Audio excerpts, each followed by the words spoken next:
Welcome back. Let's take a look at sports news now. Here's Charles Aruka.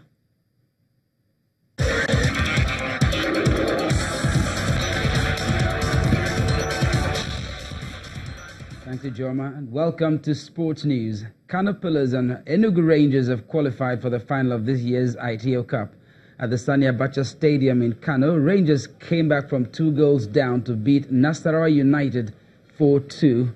However, at the Agege Stadium in Lagos, Kano Pillars beat Katsina United 4-1 via penalty kicks, but Katsina United gave it a good fight, producing a remarkable comeback.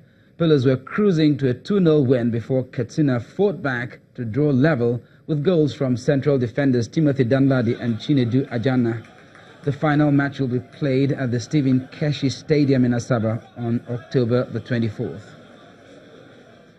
For internationals, it's a full house in the camp of the Super Eagles as all the invited players have now arrived in camp for the African Nations Cup qualifier against Libya on Saturday. Football fans got the opportunity to catch a glimpse of the Super Eagles at the training pitch of the Godswill Akpabio International Stadium, Uyo. The 3-time African champions know that victory over Libya will put their quest of qualifying for the Nations Cup back on track.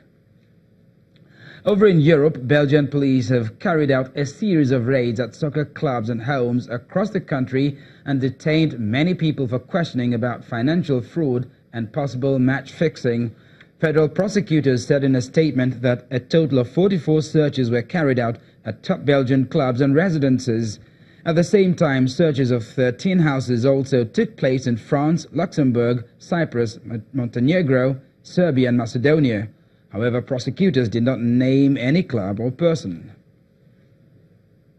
From football to tennis now, Swiss maestro Roger Federer edged past Russia's Daniil Medvedev to advance to the next round at the Shanghai Masters.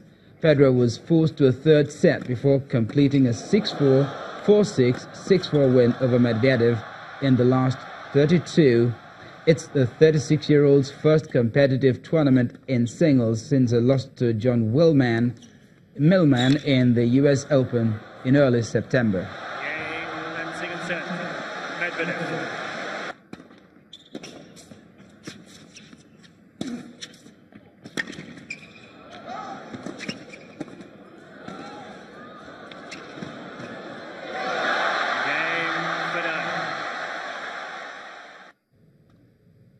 That will be the final serve on Sports News, and it's now back to Ijoma with the rest of the news at 10.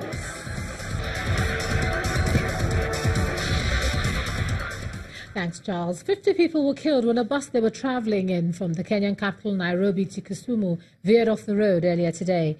12 women and 7 children were among those killed in the crash. The bus was carrying at least 70 passengers, and some of them were standing. The police said the driver of the bus lost control and the vehicle plunged down a slope. Kenyan roads can be dangerous, and the World Health Organization has ranked Kenya as one of the world's worst countries for road safety. The media in Turkey have released footage showing evidence of a pilot linked to missing Saudi journalist Jamal Khashoggi. The critic of the Saudi monarchy entered the Saudi consulate in Istanbul on October the 2nd to finalize his divorce so he could marry his Turkish fiancée. In the video broadcast by Turkey's World Channel and apparently garnered from security cameras, vehicles were seen driving up to the consulate, including black vans thought to be central to inquiries. Groups of Saudi men are seen entering Turkey via Istanbul airport, checking in at the hotels and leaving the country. Investigators are looking into 2 Saudi Gulfstream jets that landed at the airport on October the 2nd. The video shows aircraft waiting on the tarmac. The police are reportedly examining 150 security cameras as part of their investigation. And the main news again. A bill to amend the Independent National Electoral Commission Act 2010 today passed second reading in the Senate. The lawmakers also approved President Muhammadu Buhari's request for a 242 billion naira environment. Also today, the federal government dragged the Deputy Senate President Ike Ekweremadu and Senator Basi Akpan to court over alleged refusal to declare their assets, while Senator Ekweremadu dismissed the charges against him as laughable and malicious. And an overloaded bus crashed in Kenya today, claiming the lives of 50 passengers. And that's the news at 10 tonight. Thanks so much for staying with us. I'm Ijoma Kunyato. You have a good night.